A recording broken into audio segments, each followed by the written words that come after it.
Welcome back, everybody. This is John Malanca with the United Patients Group. Be informed and be well. And I have a really special guest today, Bryan Buckley. Bryan Buckley is one of the founders of the Helmand Valley Growers Company, as well as Battle Brothers Foundation. And good to see you, Bryan. Great to see you, and thanks for having me on your show. Always. And so for our audience who never sees me in a hat, actually went to their website and for a good cause, purchased one of their hats. I'm a big hat guy.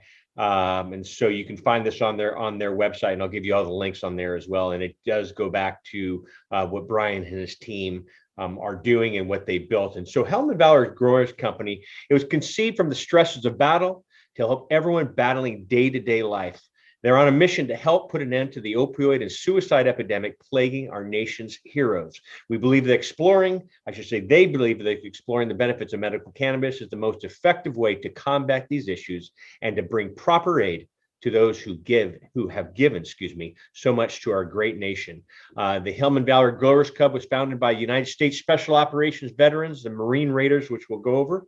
And since its inception, the Helmand Valley Growers Company has been in discussions with some of the cannabis industry's top research, as well as now universities, which we'll talk about, and have developed a veteran-based protocol to effectively prove that benefits of cannabis do work.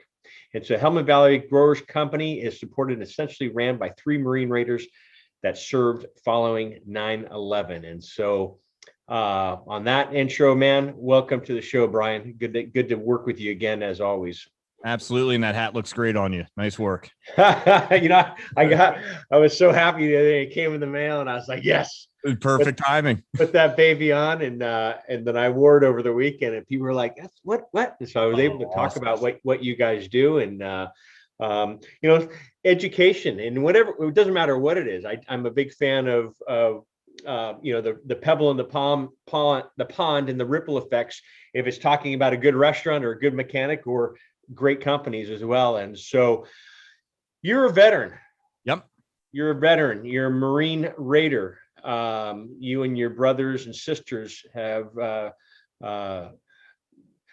put your lives on the line, put your families on hold to make this nation the incredible, proud nation that we live in as well. And so talking about that, you're now a civilian, correct? Absolutely. Yep. And so can you talk about that? Did you always, I'm just go right in. Did you always want to serve and be in the military? No, it really was nowhere on my 10-year plan, if you will. What happened was I grew up in an area outside Philadelphia called Doylestown, Pennsylvania, and played for a really outstanding high school football program. And my junior year during our state title run, we were in the Eastern Finals, and the coach on the other team from, I think they were called Central Dauphin, he at one point was the head coach at the Naval Academy. So I had a pretty nice game. And then next, I'm getting letters from the Naval Academy. And just remember how excited my dad was. And I'm like, you go, I'm like, I have no desire to be in the military. I'm just going to go to college, play football, meet some girls and do my thing and maybe go to class if I have time. So I remember the Naval Academy called me up and the coaches were like, hey, do you got a letter from a senator or a congressman? And I'm like, that just seems like a lot of work. So I literally had no desire. And I went to the University of Massachusetts. But then after the events of 9/11, that night watching everything on TV, I walked into the bathroom and just looked at myself and it said, it's time for me to go earn my citizenship. So I knew I was going to get involved somehow, some way, and finished out the season. I kept it very quiet from everyone, and then informed my coaches what I wanted to do and transferred to Villanova University that next fall and went into the ROTC program for 2 years and then was commissioned into the Marine Corps. 9/11 changed so many lives. I didn't affect me like you, but I was living in Manhattan at the time. Wow. And just to see the shock. I mean, we were in shock of what was happening. And I remember for about even up to a month past 9/11 itself, the city was just calm. Nowadays, you go into New York, into Manhattan, and the light turns green for 0.0001 second, and the taxi guy's honking already, like, move your ass. It's like when that happened, man, you heard no horns, you heard no yelling, you just saw people like, wow. You'd walk by the police station, the fire stations, Union Square, have you seen my brother? Have you seen my sister? Have you seen my mom? Have you seen my dad? And so, you're not alone. I've heard so many stories of people just saying, I got to do my duty. My duty is to protect this great country. And so you making that decision, not going through the Naval Academy, but to the Marine Corps. Mhm. We talked about this before. So my cousin, little Gino, he's in school at ROTC. When he gets out, he owes the Marines 4 years. But his first year at boot camp, he came back and said, "How was it?" He goes, "Man, I wish I might have reconsidered the Marines and gone to the Navy, because there's a lot of running here in boot camp." And so, can you talk about boot camp? Yeah, I mean, it is. I mean, it's, obviously I'm very biased to the Marine Corps, but of course, we're elite, part of the military, and there's a reason for that. I mean, what drew me to the Marine Corps was, you look at the commercials they make with recruiting, where, some of the other branches will talk about, come here and you get to pay for college and get this and that. In the Marine Corps, you're running across a bridge that's over top of lava, and when you get to the other side, you fight a dragon, and when you destroy the dragon, you become a Marine. And that's just where it's like, hey, the challenge. And they always say, if you have what it takes, you too can call yourself a Marine. So it just kind of had that allure to me. And I think for a lot of people that go into the Marine Corps side, it's a little bit different in attitude, but they make you earn it. And that's one thing I always tell people: when you go to boot camp, they're there to turn you into a Marine and make you into a Marine. When you go the officer route, and you go to officer candidate school in Quantico, that's a tryout. They're seeing if you have what it takes to lead Marines, and you are literally being trained by guys that essentially in the next year you would be in charge of. So there's a lot of skin in the game. And when I was at Quantico and OCS, that was a total, like, what am I doing right now? It was just the right call. But once you get through, make it on the other side, and you start doing the things you do in the Marine Corps, you're like, okay, now I know why I did what I did. So is this going on? What are we looking at? How long were you in there for? I didn't 9 years. 9 years. Yes. 9 years. So how long you been out then? Got out in October 2013. So it's kind of getting crazy that, like, this October will be 9 years since, 8 years since I've been out. So it's nuts. Let's talk about, I know your story, and it's an incredible story. And I think just for our audience here, I want to talk about the brotherhood and sisterhood. You got to be politically correct. I'm not politically correct, but nowadays you got to be politically correct with everything you say. So can you say it's a brotherhood and not offend women in there, or do you also say sisterhood? Again, I'm not here to offend anyone. Yeah, I'm kind of with you. Like, we always say brotherhood. And like, I just look at everyone. We're all Marines. I don't care if you're man, woman, whatever. It's just kind of, we're all part of the same tribe. We have battle brothers. That's what I was saying. And so, do you ever get shit for saying, hey, a couple times, because we wanted battle buddies, but that was taken. So we just like, well, it's like 3 of us, or battle brothers. That sounds right. And we kind of went through in the whole entire trademark side. No one had it, so we went there. But we've had to have some females say, like, I didn't know if you guys dealt with us because it's called Battle Brothers Foundation. But I'm like, well, that's more of just the founders. We're 3 brothers who put this together. So it's obviously it's wide open to everyone, every branch, all that stuff. We just want to help out our great American heroes. Like the Manny, Mo, and Jack. Is it with the Pep Brothers? Remember Pep Boys? Yeah, absolutely. So let's talk about the men and women that you served with, and then leading from where that started after 9/11 to where we are today, and what you're doing for men and women and veterans of all ages and all,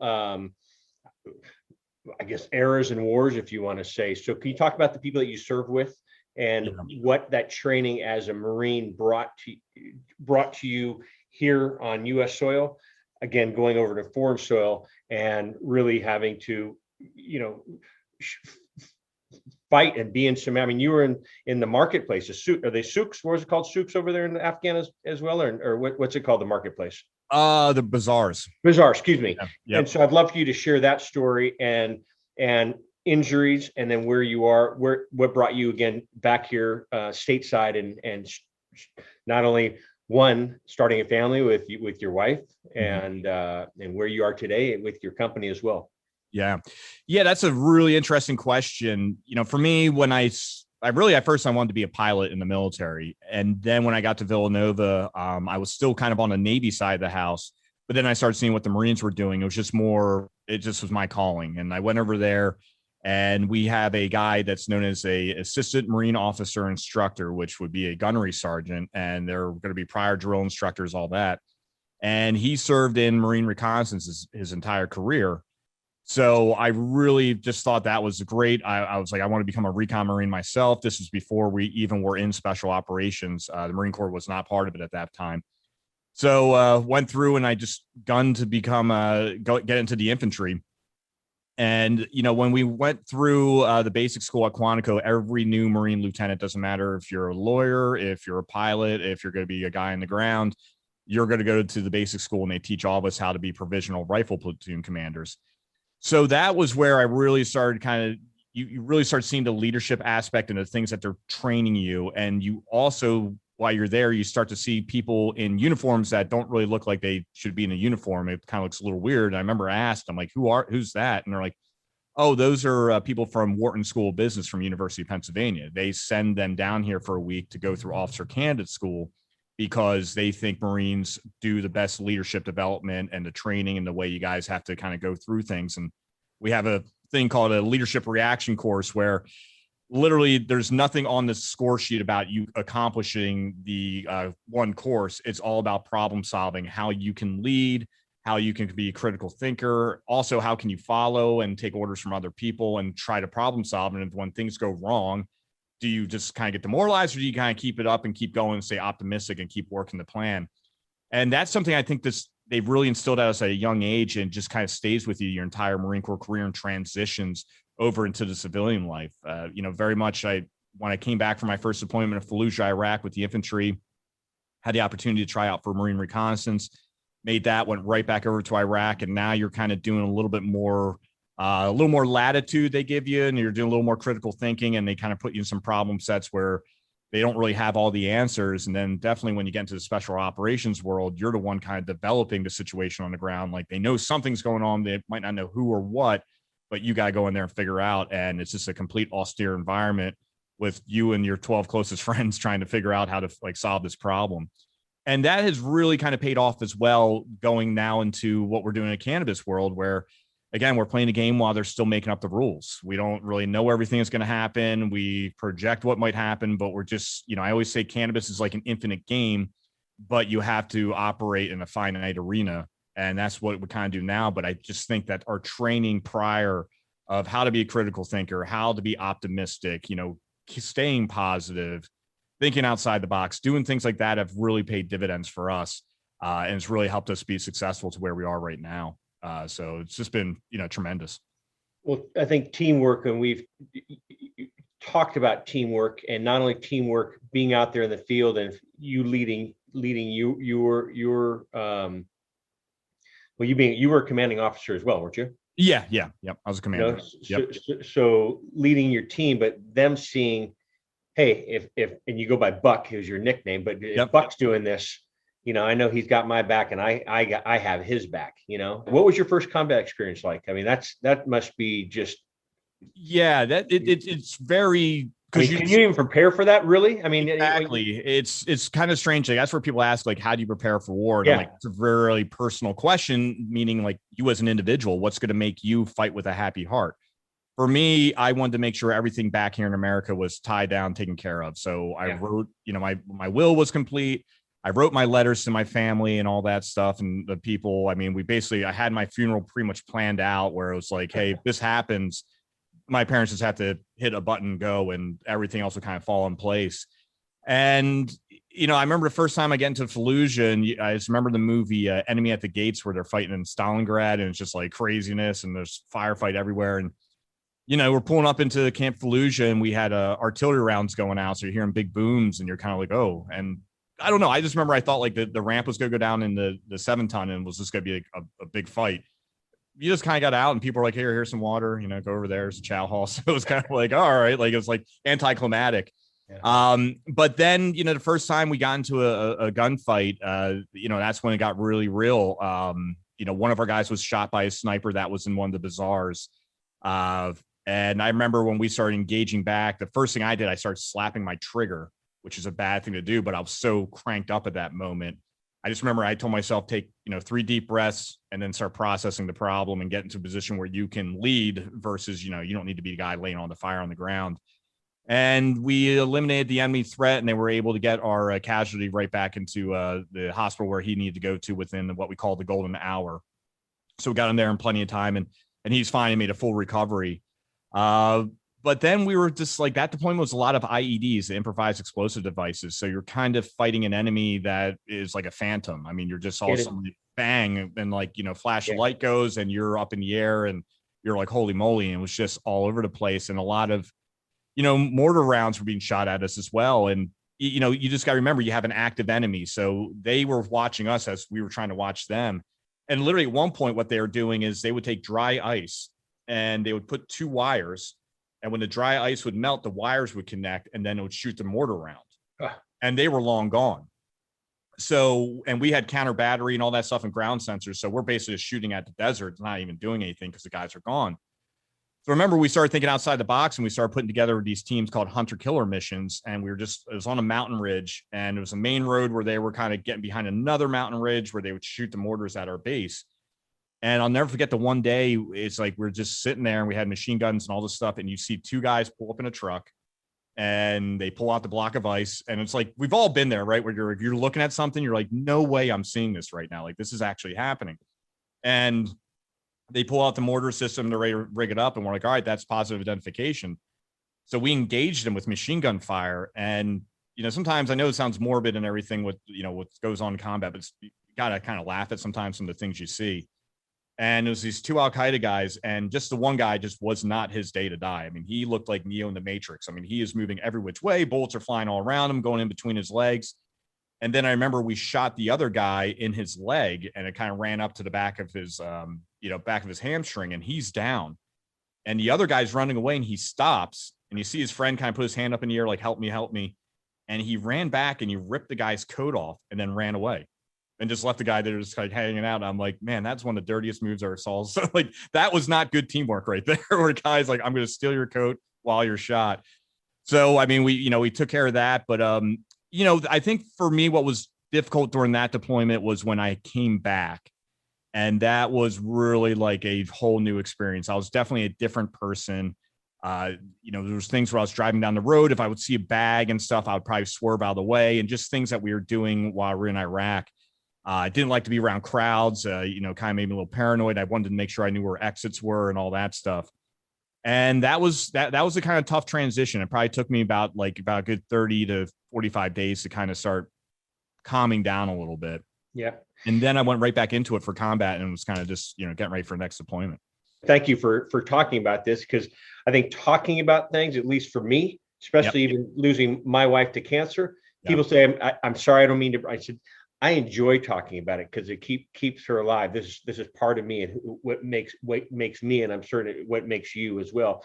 Let's talk about you being injured over there. Yeah. And you weren't shot, but it was shrapnel, correct? You were shot at, excuse me. Yeah, so it's basically what they call an underbarrel grenade launcher. So obviously the enemy uses a weapon system called an AK-47, and it's basically a little grenade launcher that goes underneath of it. And just like we have what we call our 203, we shoot grenades out.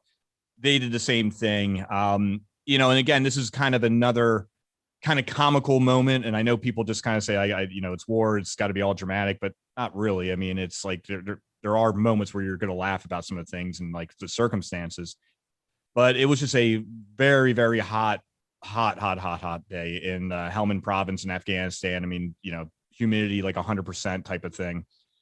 And I'm next to one of my dog handlers, Joe, and then one of my corpsmen, Max. And I remember I'm just talking to Max and I'm like, man, I mean, it is just like, we've all had those days where your mouth is just like insanely dry and you just can't quench your thirst.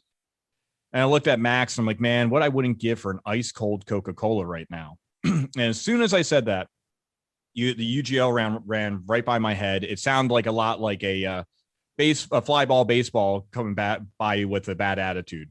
And that thing cranked off right at my feet. And it was just basically sent shrapnel all throughout myself, Max, and Joey. I took shrapnel through both legs, in my back, and then in my left part of my head. Max lost part of his tricep, and then Joey took some that went right up underneath his armor into his stomach, which was really bad. So he just collapsed and went right down. And Max and I grabbed him to move into a covered position. And at this point, it literally, I tell people what the Helmand province looks like. When you're in the Helmand River Valley, it is a full canopy jungle. So it literally looked like giants had their hands on the trees and they were just shaking it. We had so much small arm fire, rocket propelled grenades, and mortars flying around us that I finally now understand what it must be like to be inside a popcorn machine, because the ground underneath of us was just, everything was flying up on us. And I had 2 other maneuver positions. So we were all just, it was a complex ambush. I mean, they were on top of us. So I had to give a brevity code to my higher command to let them know that we were about to get overran. And when that happens, everyone gets off my radio freak, and every available aircraft in Afghanistan starts flying Mach whatever to get to us to help us out. And then you got to be kind of like a traffic control cop, where you're just basically doing your angel stack, and we'll just tell them, hey, you go at 15 grand, you go at 14 grand, and we start deconflicting that way. And what I was amazed at was, the first thing I had to do, I had to give a MIST report. So it's mechanism, injury, signs, symptoms, and treatment.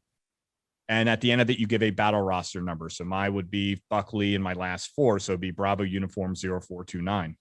And that way the doctors back and rear know exactly what they got thrown in the helo to, help you out and stuff.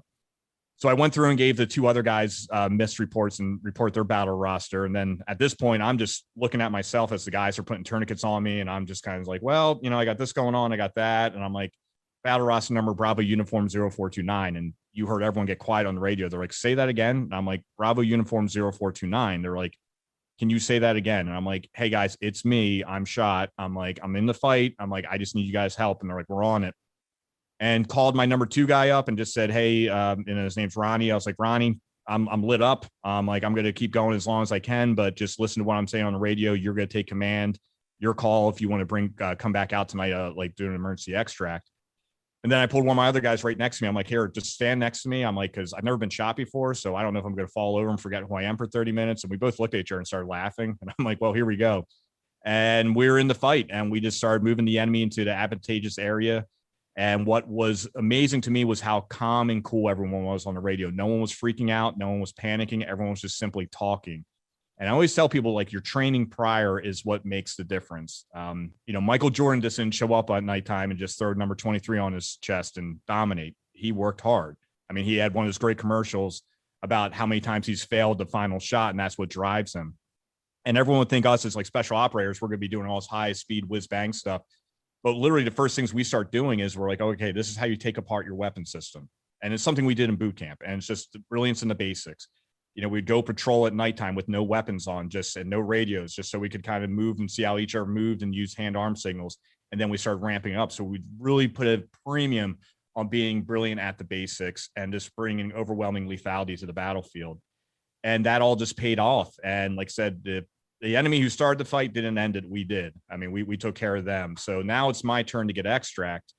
And I'm, hobbling. I got a tourniquet on my left leg. I got metal hanging out of my head. I remember I put my hand on a wall for the helo, and the wall collapsed. So now I got Afghan hornets coming out, and they're stinging me. And I'm like, you got to be kidding me. So then I get in the helo. We have myself. Real hornets, insects, not like these things were angry. I mean, trust me, they were not happy about anything going on. So we're on the helo. I got a dog with me because we got to bring the dog back with us because Joe was his handler. So if he's down, the dog has to come back with him. And then we got Max is on there, and we're all just kind of scrunched onto the Black Hawk. And I'm looking down at my legs, and I see my right calf is behind my knee, and the other one just is in agony pain from the tourniquet. And I point to the PJ, the Air Force guys. I'm like, hey, and he goes, oh, dude, that looks like a terrible wound. I'm like, no, it's a tourniquet. I'm like, get that off. And he's like, all right, pulled out a blade and sliced it off, and everything was fine. And then he's like, hey, do you want some ketamine? And I'm like, I don't even know what that is, but why not? Like, now my fun meter was pegged. I was starting to feel the pain at this point. When it first happened, it was the amount of adrenaline that hit my body. And again, I always tell people, take 3 deep breaths and to slow things down and process, and it's going to be better for you. So now we're coming into the hospital. I know the hospital very well, but it was almost like an out-of-body experience. I'm kind of like half blacked out or something from the ketamine. So they're helping me get out of the helo. I go in to get a CAT scan, and one of the British nurses walks in, and she goes, I need to talk to Captain Buckley alone. And everyone get out. And then she goes, Bryan, do you have HIV or AIDS? I'm like, no, I literally just got tested before I came here. And she's like, we're going to have to test you again because one of the nurses, he sliced his hand on the shrapnel that was coming out of your head. So he bled into you and you bled into him. Ooh. And I'm like, all right. And then now I'm getting pulled into surgery and the doctor comes in. He's like, man, your left leg isn't looking good. I might have to take it. And I'm like, okay. So I've been shot. I've been stung by hornets, might have AIDS. And now you're going to say you're going to take my left leg. I'm like, doc, that's it. I'm like, if my left leg's gone, when I wake up, I'm going to beat your ass with it. He starts laughing. He's like, happy thoughts, and just, put the gas on me, and woke up from surgery a couple hours later and everything could move. And they were getting us ready to move us to Kandahar, then up to Germany, then back over, we'd probably go to Bethesda at that point. And my doctor just looked at me. He goes, they want to send you home, but what do you want to do? And I'm like, what are my options? He's like, you probably should go home, but if you want to stay, I'll keep you. And I'm like, then I'm staying. He goes, I figured you're going to say that. And he's like, the nurses were like, no, he needs to go. And he goes, now he's my patient. He's staying. He's like, we're going to do another surgery on you about 24 hours. And then after that, I'm going to give you about 48-hour break. And then I got to do a third surgery on you. And we went through all that. And then the amazing nurses and doctors there just, took care of me, put Humpty Dumpty back together again. And the next week I was back on doing another raid, didn't miss a single mission. They just made me do 20 pull-ups and run 3 miles. And they're like, all right, you're good to go. You're like, you're going to have some discomfort, but it is what it is, and just figure it out. And, I was just very blessed to have that opportunity to kind of get back out there. It was a little bit hard for my mom. I don't think she was too thrilled, but, I just said, that's the son that you raised. So, I'm where I need to be. Proud of that. So you really weren't out of commission after all that. You were out, like you said, a week. Most in my mind, that hearing that story, I'm thinking, God, how long was he out of commission for? How old were you at that time? In your 20s? I was 32. Okay. Yep. Were you an older Marine in that position? No. I mean, we all pretty much at that point were in our low 30s. I was a senior captain, so I was about to pick up major in the next 2 years. So yeah, I was just kind of getting that. I mean, I was probably a little bit older. Most are probably 30, but it's nice when you transfer and you see all the classes that don't count, and you got to, you're really trying to play makeup at Villanova. So yeah, slowed me up by about a half a year on that side. Good. I was going to go into college. First, let me say, you were originally stationed. You've been stationed in Africa, Asia, Iraq, and then Afghanistan. Yeah. The Helmand Valley Growers Company. I know I'm getting ahead of myself, but can you? Yeah. You mentioned Helmand Valley when you were going in there for the raid. Can you talk about what and where Helmand Valley is? And love to. Yeah, so the Helmand Province is in the southwest part of Afghanistan. It borders up right by Pakistan. The reason it was by far the most volatile area in all of Afghanistan, and that's not taken away from anyone anywhere else, but the Helmand was just a whole different arena. Now I still got buddies who are still in, and they say when they bring up the Helmand, people think like the boogeyman lives there. It's just is that infamous. And why it was such a contested area is you have the Helmand River Valley, which the Taliban would go back into Pakistan for the winter months. And then when spring would come up, they would come up, make the farmers throw out their poppy. They would cultivate the poppy into heroin, and then they would sell it, and they would get taxes from it. And that's how they pretty much filled their insurgency. So it was a really, really difficult area. The Taliban didn't want to give it up. Obviously, we didn't want them to have money. So, and then you got literally farmers who were just Afghan civilians just trying to, get their next meal. I mean, they're not really thinking about 401ks in that country. They're like, hey, I've had breakfast and now I hope I can find some lunch eventually. So they're in a tough spot where they're just trying to make money. And it's not like you can go in there and burn the poppy fields, because now they're not going to make money. And chances are you're going to make about a dozen more Taliban from that, because they're going to say, well, the Taliban will pay me and I'll go work with them. I mean, it's just a very bizarre situation. What it is very difficult during what we would call the fighting season, which would usually kick off in May and would roll through till about the end of October. And especially that summer, the summer 2012 was, and I tell people I'm not bragging. This was just told to me by a couple of generals that it was the bloodiest summer for U.S. Special Operation Forces since the Vietnam War. And within that time with the company I was in, there were 3 teams with 3 team commanders. And when we got there in May, by June, Derek Herrera, who's a team commander, was paralyzed and he was sent back home. July 12th, I got wounded. I was able to stay. And then August 10th, another team commander, Matt Manukian, who actually introduced me to my wife, Briar, he was killed. And it was almost unheard of to have 3 captains, have that happen to. And then you had all the guys, the Green Berets, the SEALs, other Marine Raiders. I mean, everyone was just, it was just a really, really tough summer. And it's a tough time of year for all of us this time. I mean, literally yesterday marked the 9-year anniversary of the one Marine I lost under my command, Sergeant Josh Ashley, who was one of our dog handlers. We were on a patrol in this area called Zombele. We would pretty much walk where humans wouldn't walk because the enemy would put IEDs where, typically on roads and routes and stuff like that. So we're walking through a riverbed and, we're ready to cut across, and we sent the dog, Josh's dog, Sirius. He went up, and usually the dog will do a little dance if there's an IED, and we just kind of know to avoid it. He went up there and everything looked good. So Josh is like, hey, I'll go get him. And he walked up there, and Josh took a step back and crank, it went. And he became a triple amputee. So we had to put 6 tourniquets on him. At that point, Sirius ran into essentially what was a minefield. And we had to go in there and basically what we got on our hands and knees and start sweeping to make sure we're not getting hit IEDs and go bring Sirius back. Sirius kind of knew something was going on with Josh, so he was a little bit panicking. We got him away. We got Josh onto the helo. He rallied a little bit, but he didn't make it to the hospital. And, it was just a tough one, but it was just a random kind of golden egg IED that was put out there. There was no rhyme or reason for it to be where it was. But those are some of the things that we were facing every day. I mean, I'll never forget, we had a SEAL team come in to help out. And it's actually where Congressman Dan Crenshaw, he was actually on that team. This is the incident where he lost his eye, was in the Helmand province. We were telling them like, hey, you guys, the sun's about to come up. You guys are going to need to get inside some shelter or you get turned into a pumpkin. And it's like, and do not walk through a doorway. And their one interpreter did. He evaporated and Dan took the blast and, almost lost both eyes. And I'll never forget talking to his commander, this other guy, Bryan, and we were pretty good friends. And he was like, and Kandahar's just due east of Helmand. I mean, it's the next province over. And he's like, man, is that what you guys have to deal with every day? I'm like, that's the Helmand. And he's like, dude, that's just an unreal place where you guys are. Are we still in there? No, US? No, not really in Helmand anymore. Pretty much everyone's consolidated around Kabul into the where the embassy is and stuff like that. But when you served in our unit in 1st Marine Raider Battalion, when you served in the Helmand province, you became part of the Helmand Valley Gun Club and you get an HVGC tattoo. So that's where kind of the genesis of Helmand Valley Growers Company came, is we threw HVGC up on the wall and we're like, Helmand Valley Growers Company. We're like, that sounds really cool. We're like, let's go talk to the guys, make sure they're good with it. And then when we told them what we wanted to do and the mission that we had behind it, they all loved it. And they're like, hey, when we get out, can we get jobs with you? And we're like, that's not a problem. But just like you say, you love speaking about your wife. I mean, yeah. I love, talking about the Helmand Valley Gun Club and Helmand Valley. And that's one of the things I think this company will do, is kind of keep that on people's radar and never forget the great men and women who gave so much and sacrificed so much in that valley.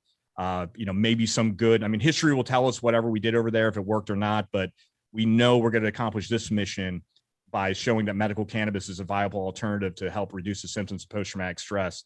So maybe that could be the goodness that comes out of the Helmand Valley is, what a great way to look at it, because, people always ask me, how do you continue on doing the work that you do when it worked on others, but it didn't work on your wife? Yeah. And that's a tough thing. It took me, quite a bit, but hearing the people that I have worked with for the past 11 years, yeah. I still get calls, Bryan. Yeah. Hey, I just want to thank you. I spoke with you and your wife about 7 years ago, and I just got clear scans again. And is Corinne there? Can I speak with her? And I'm like, you don't know, do you? And I tell her, and she's crying, and she says, oh my God, your wife, when I was diagnosed, I was scared. Yeah, I was scared. And I called your office. Your wife spoke to me. And I remember she said, your wife spoke to me. She says, may I call you from the car because I have to go speak in San Francisco? And she goes, John, your wife got in the car and spoke with me and calmed me down the whole way and directed me on how this industry works, what to do, what question to ask, what to avoid. Yeah. And I'm alive today. And so I loved hearing that. She said, I'm sorry to bring, I said, no, I love hearing these. I worked with my wife 24/7, but I wasn't, she still had a life, but it's great to hear how many people that she touched, and you talking about your brothers and sisters out there. Matt, who introduced you to your wife. You know, it's sad. You mentioned at the beginning, you said Joel, but at the beginning you said Joe, who had the shrapnel under. Did he make it? He did. I mean, it was one of those things where, not to get too dramatic, but unfortunately, when you're in the business I once was, you kind of know when death's knocking on the door. And I remember I just kind of looked at him, and you just see that green tint start coming over his body, and you're like, we're there. And I remember talking to, this is kind of comical too. It's like I was talking to the medevac thing, and I told the pilots to put them on like a 5-mile radius outside of where we were, because we were still dropping ordnance. And they kind of just came in for whatever reason. So we were dropping these things called Griffin missiles out of a daytime AC-130. And it was like the big bullet little sky scenario. You literally saw the Griffin go down, and then you saw our helo fly right underneath of it. And I'm like, oh my God, we just almost blew up our medevac. Like, oh, wow. Could you imagine that one? Wow. So, they came in, and we got Joey right up there. And I mean, obviously all the attention went to him. Yeah. I started seeing his color get better. But he literally, there's 2 weeks in his life he doesn't remember anything. He goes, the last thing I remember was us sitting there talking, and the next thing you know, I woke up and I'm in Bethesda. And he's like, and I had no idea how I got there. But to kind of finish that part where I was telling you before about, telling Max I could go for an ice cold Coke. I got injured again towards the end of October with an ankle injury, and I had to stay on it for 2 days. But I dislocated and had a spiral fracture.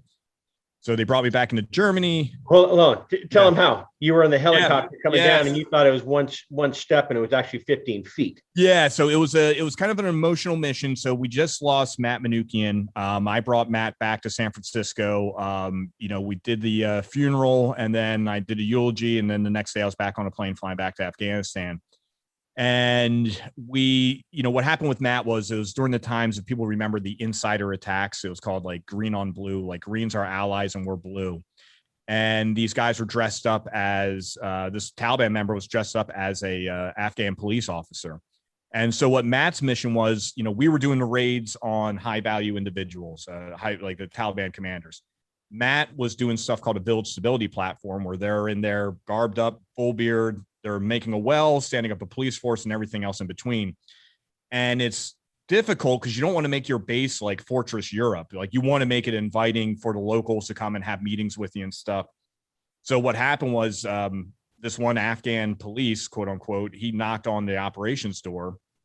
The team chief, Ryan Jeske, was like, can I help you? And he just kind of looked around all scared, and he looked at Matt. He goes, hey, Matt, do you have a meeting with this guy? And Matt's like, no. He's like, all right, he's probably lost. I'm going to take him back to the police station. Well, then they heard gunfire outside, and they thought, okay, maybe just a negligent discharge from one of the Afghans. It happens. And the next thing you know, rounds started coming through the building. So Matt ended up in a corner, which is not a good place to be inside a gunfight in a house. Corners attract a lot of bullets. And there were two other guys, and basically this guy was running in. Matt pulled out his 45, told his other two teammates, he's like, guys, get out of here. And you could literally see where the AK rounds were chasing these guys out of the room. And Matt started engaging him with his 45. Matt was already wounded. At this point, the Taliban came up, and basically they shot him in point blank range. And Sky Moat, who was the EOD chief, he was in another room. Now, Sky could have ran out the back door and been safe, but he decided to go into the room to see, help Matt. He came in, and unfortunately, this guy had to beat on him and shot him. And then he ran out and jumped over a barrier, and there was Taliban waiting for him. And they drove him away. Just as all the other team guys were coming into the room, eventually they went outside, and they found Ryan. Ryan was shot in the back from this guy. So Ryan was still alive. They got him into the hospital area at the base, but he didn't make it much longer. About a couple minutes later, and he passed away. And then Brian Jakes, he was shot in the arm. So this one night they lost a team commander, team chief, EOD chief, and an element leader. And that's a big blow to a special operations team. So when we got back, we got word where this guy might have been. So we went up and did a mission on him. And we're flying in. We browned out in the helicopter, and basically it was like a road, plateau, another plateau, then a big plateau. And we were supposed to land on that third plateau. Well, the pilot was flying off instruments, and he landed on the second plateau. So the ramp dropped, and I'm the first one out, and kind of did my look around, and like with my night vision on, all I could see was this dust flying at me. I'm like, but you got to take a leap of faith sometimes. And I jumped out, and that's when I started rolling down the windows, type of thing. I was like, I'm falling like far. And it was about a 15-foot drop, and, stuck the landing. Rucksack went one way, then it flipped the other way. That's when I just heard everything kind of erupt in my leg. I ended up on the street, which is not a good place to be. Yeah. And the rest of the team came out. We got my rucksack off and got my weapon. I stood up, and it really just felt like broken glass in my ankle. But we have a big black helicopter, and we have an active enemy coming after us who would love to shoot that thing. So I'm like, get the helicopter out of here, and we got to go. And we conducted the raid. I remember our breaches were failing. I'm just laying this little wadi, which is like a little cutout in the desert. And you're just like, man, when it rains, it pours. And we did the raid. We go in the house. Put the guys out on a patrol. And I'm like, find another LZ and I'll get out of here tomorrow. And when the guys came back, they're like, there is one LZ. And we were only out there for 48 hours. So I couldn't do like an LAX thing where I had a helicopter landing there every night. That's just asking for problems. How far was that from where you were? Oh boy, that was probably about 500 meters, I would say. Maybe a little bit more, but yeah, my boot came off and that thing was just swollen up. So I just started putting my Chuck Taylors I always carried with me, put those on. We took some duct tape and we kind of did a quick spat job. And that's how I operated for the next couple of days. And then when I came off the objective, guys were waiting for me with some crutches, went back, had some pizza, then went to the emergency room. And good friend of mine, I actually talked to her last night, Stephanie. She's an Army major, but she was one of my nurses, and we still keep in touch. We're reflecting on that, but she was the one who's like, hey, I'm not a doctor and I can't tell you, but I know you're saying it's a high ankle sprain. And she's like, this isn't a high ankle sprain. And then, ultimately the next day they're like, hey, we're going to do a quick surgery, put your ankle back in place. And then we got to start kind of looking to get you out of here. So, that was kind of the end of my Afghan deployment that time. But, it's funny, like, again, talking with Stephanie and talking about funny stories, I mentioned when I was shot, I was on ketamine. I was kind of pretty much blacked out. And she's like, I just remember the time when they finally ripped off all your clothes. And she's like, you're just in your birthday suit on the operation table. And she's like, and you just looked over all the nurses and you said, take it in, ladies. This is 32 years of excellence. I'm like, and they write that to me the next day. And I'm like, I don't want any more painkillers. I was like a drunk guy at church, I'm like, holy moly. So we still get a good laugh at that one. Well, good. I'm glad, the outcome was that. Yeah. They deemed you, the Veteran Health Agency deemed you 100%, not really, but eventually 100% disabled. Yeah. Can you talk about what 80% means, 50% means, and 100% means, not only for you, but what you are fighting for now for other veterans that are coming out and not being deemed 100%? Yeah, it's really like, again, it's kind of such a whirlwind when you're transitioning. And that's, again, one of the reasons why, like with Battle Brothers, we want to kind of get a active duty person about a year out before they are going to retire, just so we make sure that all the paperwork's good and they know all their benefits that they should have. So, I'm doing my thing. I had a job lined up for me waiting afterwards, and I really wasn't too concerned about things. And you go through your VA physical, and next thing you know, they're like, okay, like you get your rating and they're like, you're 80% disabled. And you're like, oh, okay, fine. I'm 80% disabled. And you get a tax-free paycheck. And I just didn't really think about it. But then as kind of the years went on, I started seeing other people get 100% disability. And I'm like, well, wait a minute, I've been shot. I got a Purple Heart, all these other things. And I was in special operations, yet there may be, and I'm not taking any away from people in admin. They do great work, but they're not on the battlefield fighting, but they're walking away with 100%. So that's when I had a conversation with a friend of mine in the VA, and he's like, listen, you guys kind of get screwed out there in California. He's like, when they brief you guys, they just brief you as a Marine. He's like, trust me, when a Navy SEAL is getting briefed in front of the board, it's like fireworks and everyone knows exactly this person was a Navy SEAL. Okay. So that kind of, motivates them with the disability. So he's like, if you can fly out here to Boston, he's like, we can reevaluate you. And I went out there, and, by the time I was done after 2 days, you add all my points up, I was like 360% disabled. And you then start seeing the benefits that not only that you get, but your family gets. And so now, it's like my kids will most likely get a full scholarship to college. Yeah. My wife, she can go get another degree if she feels like it. All their insurance is paid for, like everything medically is taken care of. Some states, if you're 100% disabled, you don't have to pay property taxes and stuff like that. So it really is just a tremendous benefit. And that's why when we sit down and talk with people who are getting ready to transition, I'm like, hey, it's not time to be a tough guy. All right. Like if your back hurts, tell them your back hurts. You can't get help unless you call for it. you were doing this as a special operator. I'm sorry to tell you, but you got post-traumatic stress, and this is why. And these are stressors you've already hit, and it's okay. And now we're seeing, these men and women getting the benefits that they deserve.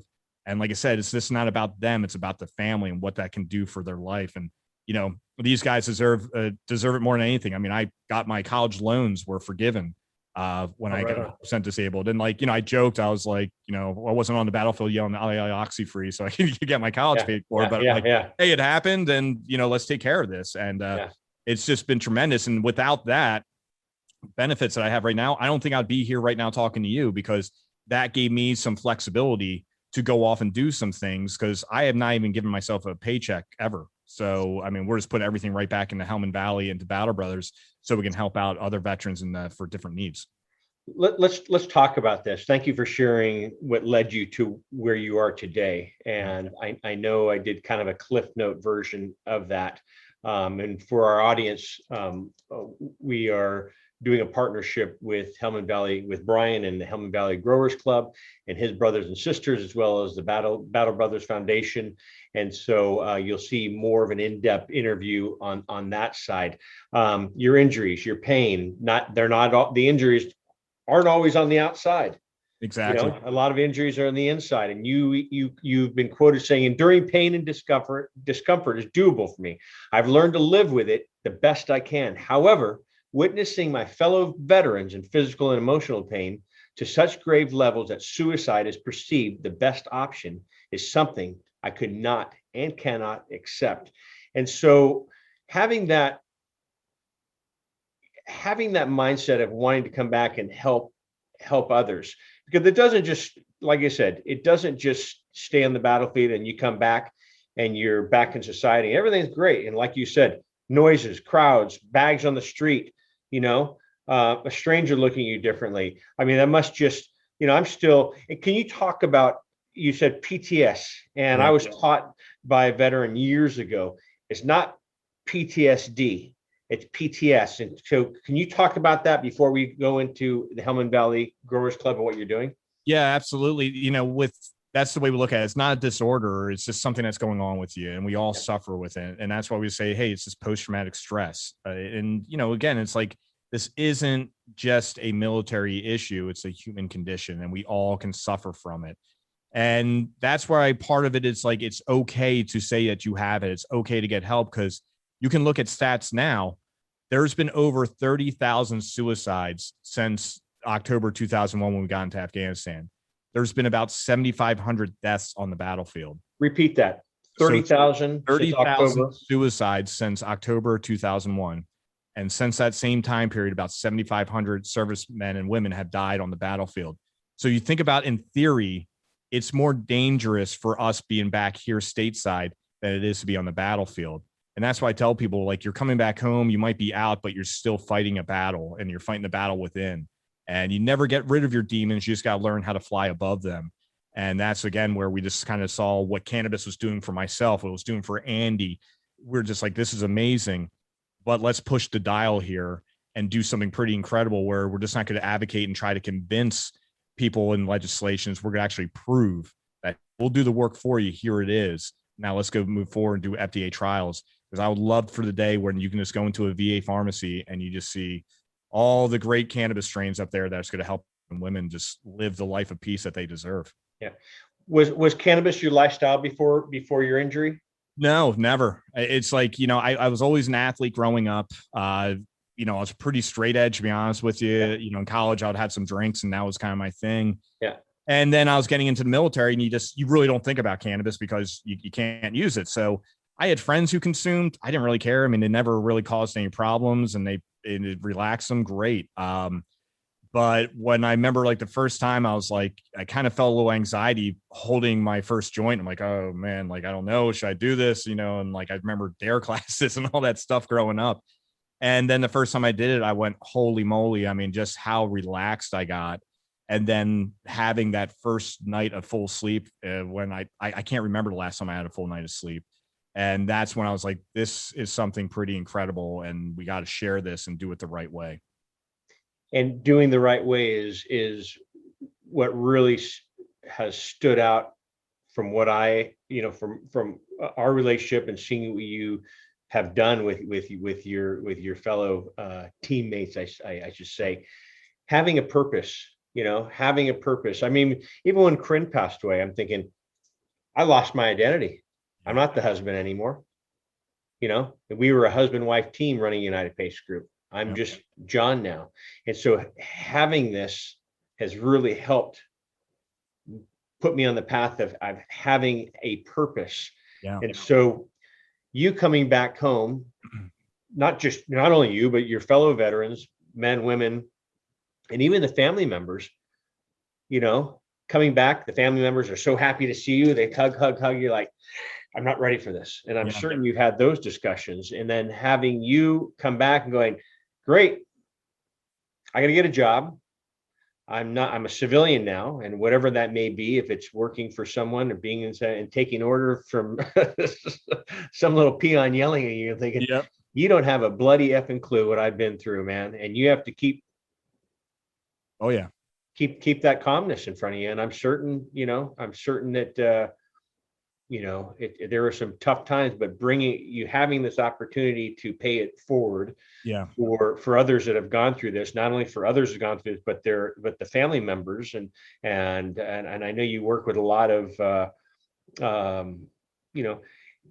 the people left behind sometimes, hearing Matt, was Matt married? Was Joe married? I mean, no, none of them. I mean, it was kind of sad. I mean, Matt was probably getting ready to transition out. I think he was going to go to law school, and his high school sweetheart, they started kind of reconnecting, and they were going to make another go at it. And it happened. I mean, it's the same thing with Josh Ashley, who we lost, like I said, 9 years ago yesterday.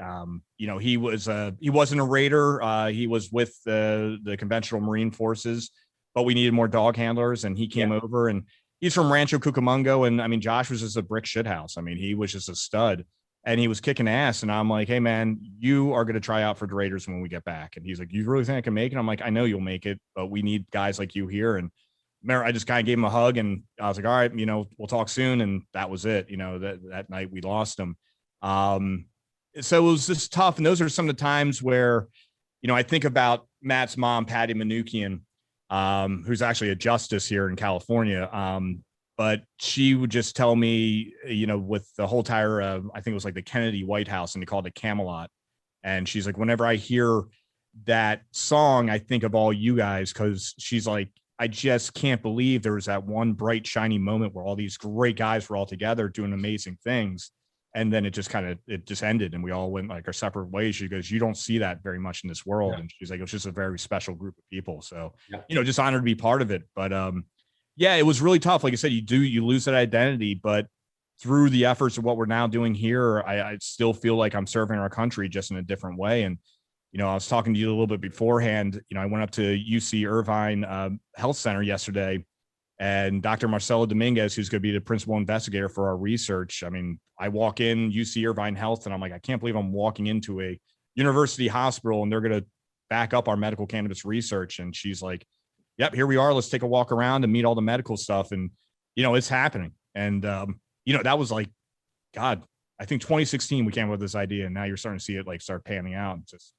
It's amazing, It is amazing when you do stuff like this, because there's times that, I've been frustrated, in the work that we do. And Corinne would say, John, let's go back 3 years. Did you think ever in your mind you'd be here where you are in 3 years? It's like, no, you're right.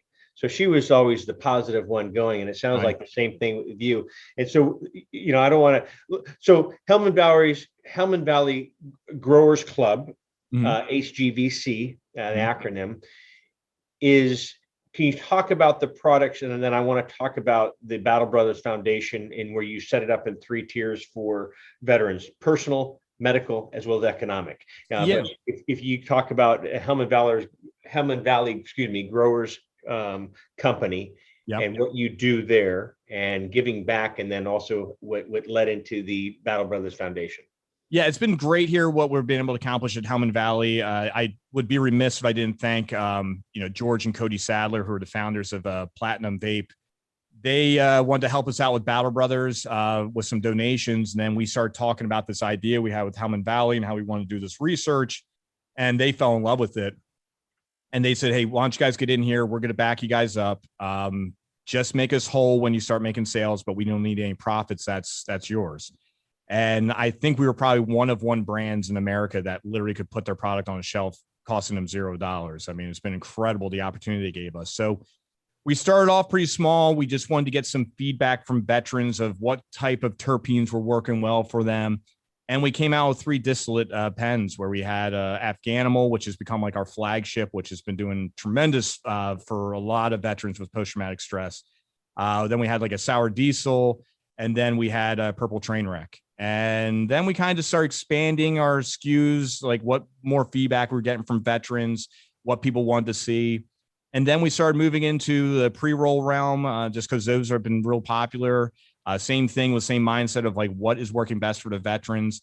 And then we got into live resin, which I think is going to be the next big thing. I think that'll start eating up some of the distillate market share. But it's just been great. And we're going to myself, along with George and Cody, we have a partnership, and we're about to open up our Lake Elsinore project where we'll have a 5,000 square foot cultivation site and along with a storefront. And Andy Myers will be the head cultivator there. And we look forward to bringing more veterans to get them some work and teach them how to grow cannabis. And, at the end of the day, we just want to have veterans making medicine for veterans. And it's just Helmand Valley has been really great. It is our for-profit arm, but we like to call it our for-purpose arm because it's helping us do a lot of good things on the Battle Brothers side. Let's talk about for-profit, for-purpose, and your 501c3 giving 100% of your profits, 100% of your profits back to veterans in need, and not just the Afghan veterans, but veterans of all eras, correct? Absolutely. Yeah. Like one of our proud moments is we took care of a Vietnam veteran. He was a Blue Water Navy, definitely got hit by some Agent Orange. Unfortunately, Congress, I think this year they finally recognized Blue Water Navy and Agent Orange, but they weren't then. And guy has Parkinson's, back is fused. He's had multiple brain surgeries, and he just couldn't get the help he needed. And it took us about 6 months, but we got him up to 100% disability. And, he got a lot of money went into his bank account. And then people came in like gangbusters and started refurbishing his house and getting him the appropriate wheelchair. And it changed his life. And, I don't care how much money someone could give me. That was probably one of the best paychecks of my life, is just seeing this great warrior finally get the care that he deserved. You say great warrior finally getting the care that he deserves and he or she deserves. Mm-hmm. That must be so tough. You give your life to this country, you go out there and you do this, and I don't want to say you come back and get forgotten or time. People just, I keep on bringing back Corinne. Yeah. Because it's what I know. And I, I've been guilty of it because people just go on with their lives. Yeah. Yeah. And for having someone like you and your organization to help, that must have been like, really? All these years later, someone's actually caring about me, thinking about me. And, so I applaud you guys doing that, men and women. Yep. Does the government get involved and help in any way? Do they know about what you're doing? I think the government has an idea what we have going on. Yeah. They really, again, we do talk with people in the VA and just and we want to be very transparent with them about what we're doing. But then being a federal agency, they can't really touch us.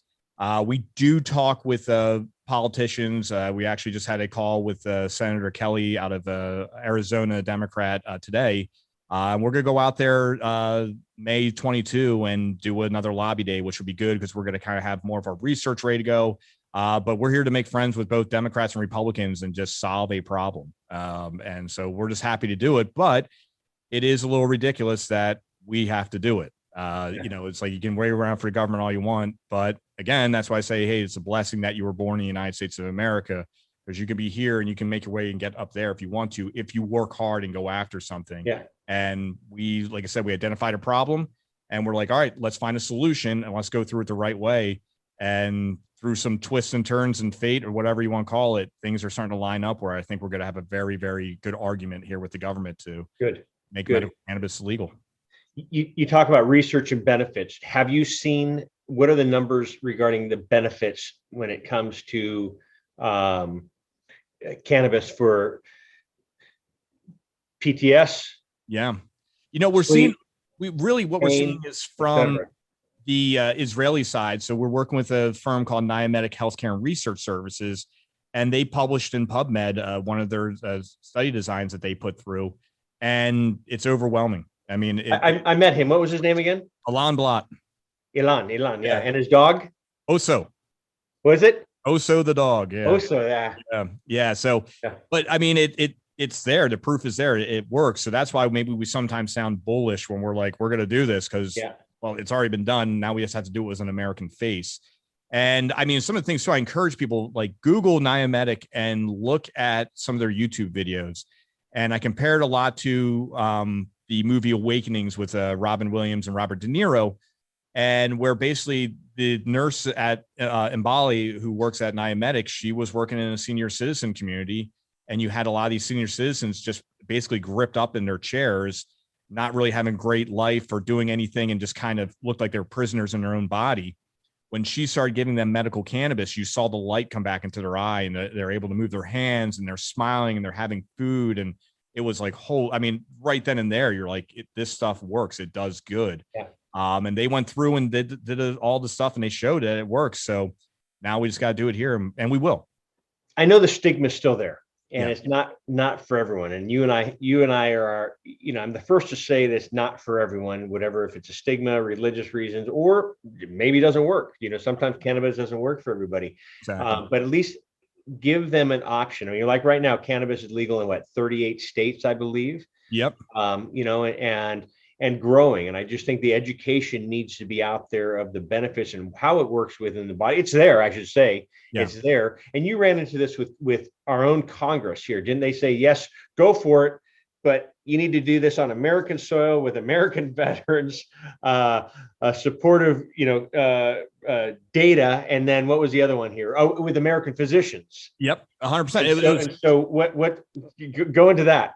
Yeah, it was literally like a special operations mission. Yeah. Like, we're here. I don't know how you're going to do it, but this needs to get done. And you're like, okay. So, I walked out of the meeting like, not a problem. Then I walked, when I closed the door, I'm like, how the hell am I going to do this? And like I said, sometimes things, it's better to be lucky than good. Things started moving when I met Alain, and we were at a UCLA cannabis symposium in 2017.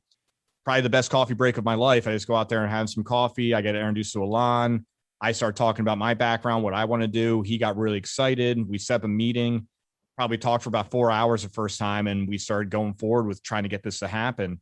And, then Alain, as things started happening and we were getting our study design put together, Alain's the one who found Dr. Dominguez before she took a job with UC Irvine. And then basically they had to have a talk with UC Irvine. UC Irvine said, okay, we're okay with this. I mean, 2 years ago, like to your point, 2 years ago, this would never have happened. Yeah. No way university would have touched this. But now they're starting to see the benefits and seeing the overwhelming popularity, I think, that people are embracing cannabis. And now everything's just kind of coming together, and we're just going to finalize some funding, and away we go. And I think we're going to really change some history here with this one. And, I'm just, like I said, after I saw UC Irvine yesterday, I mean, I probably walked out. I think I cried for about 5 minutes because you're like, holy hell, we're doing this. Yeah. And, now we just want to get it up and going and just prove it. And I think within the next couple of years, I really think there's going to be a big paradigm shift here in medicine for our vets. So that was my next question. What do you say to the people, the naysayers are out there, the individuals, the groups, the organizations that say, give me a break. This isn't medicine. This isn't medicine, and, I get I receive those, and it's like, gosh, man, it's just disappointing that, and I know it's not for everybody. So what is it medicine? Are you seeing this? 100% it's medicine. I mean, like I said, I'm sure you have talked to enough people. I've talked to people who've survived cancer by using cannabis.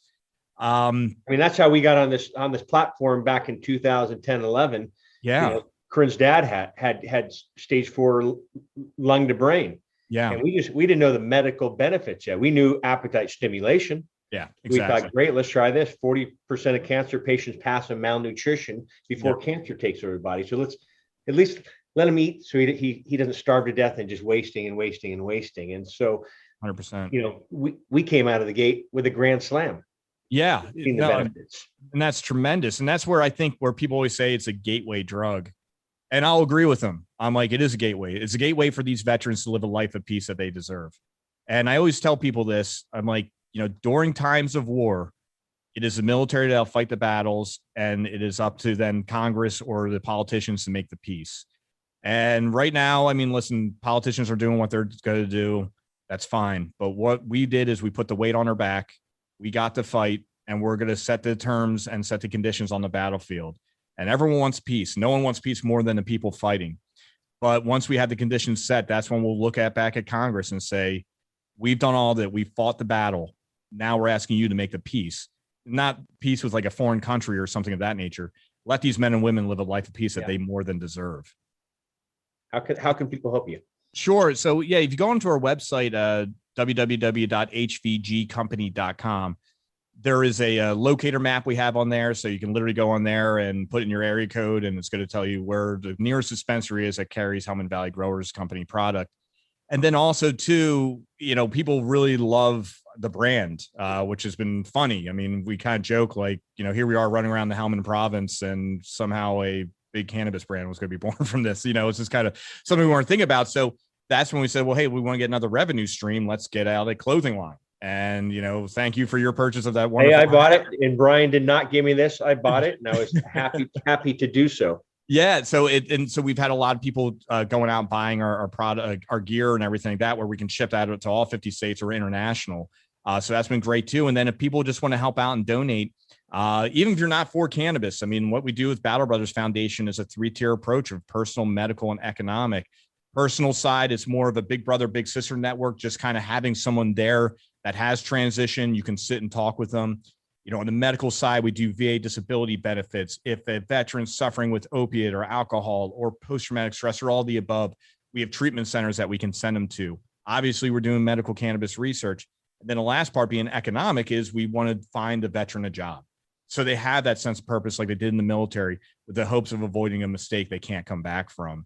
And, what I find really, really great too is not only are we having a lot of fun doing what we're doing, we're all back together, and we know we're serving a higher purpose.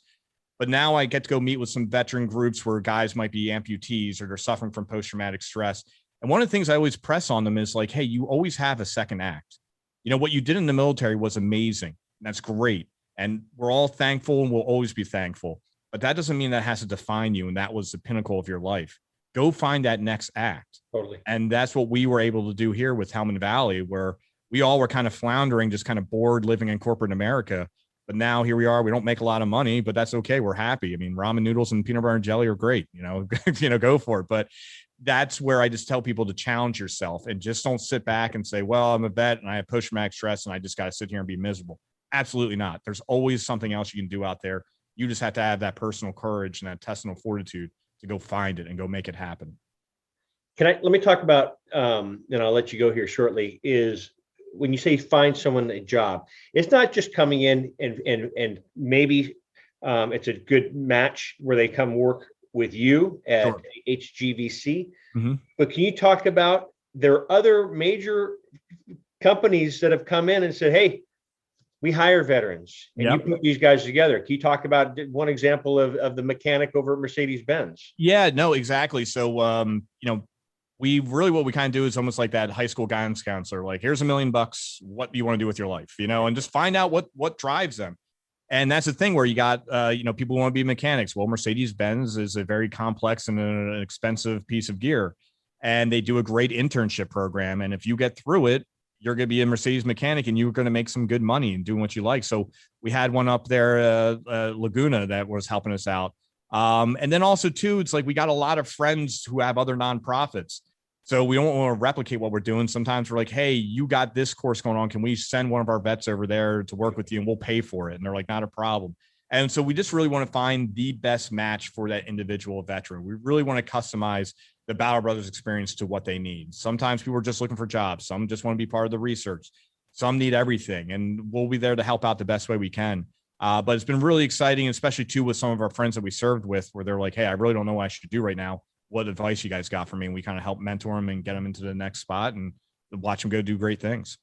Letting them know that they're not alone. I think that's the number one, that's the hardest thing. And grief counseling. I mean, I've been doing grief counseling, and it's nice to know that I'm not alone, that my thoughts aren't just my own thoughts. Yeah. People are like, and I'm thinking, God, I'm experiencing that exact same thing as well. And so I applaud you and what you and your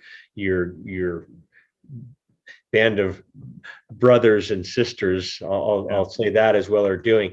Let me just read for what the Battle Brothers Foundation stands for. Battle Brothers Foundation is a 501c3 charitable organization that empowers veterans through community-based personal development, economic, upper mobility, as well as progressive medical treatments to better their lives and the lives of their families. You can make a difference in a veteran's life today by pledging a donation or joining the team dedicated volunteers. And again, you can find them at hvgcompany.com, hvgcompany.com. And any closing words, Bryan? I really so appreciate the time we spent here, not only here today, but our last two outings together as well. Yeah, no, hey, it's been an honor to meet you. I know we met way back when, the MCRAA thing. I think that was back in February or March. And just really thank you for your friendship and just, giving us an opportunity to share our story and our mission. Really means a lot to us. Well, you're doing good, and living life by paying it forward is something that we've done in our personal and private life as well as our public life. And so it sounds like you guys are doing the same. And God bless you, my friend. Really, sure, God bless you and your wife and family, and wishing you many, many years. To get emotional here, but many, many years together, man. Really appreciate that. Thank you. And everybody, I really hope you enjoyed this, and because I certainly have. Stay tuned. There's a lot more coming between Bryan, his organization, United Patients Group, but take a look at their company. They're doing good and paying it forward to those in need as well. And thank you to all veterans out there for doing what you do and serving our country, as well as taking a stance and really believing in what you believe in and doing, and why it's important. So everybody, Bryan Buckley. Thank you, sir. Helmand Valley Growers Club and the Battle Brothers Foundation. This is John Malanca with the United Patients Group. Be informed and be well, and we'll see you soon. Have a blessed day, everyone. Bye-bye.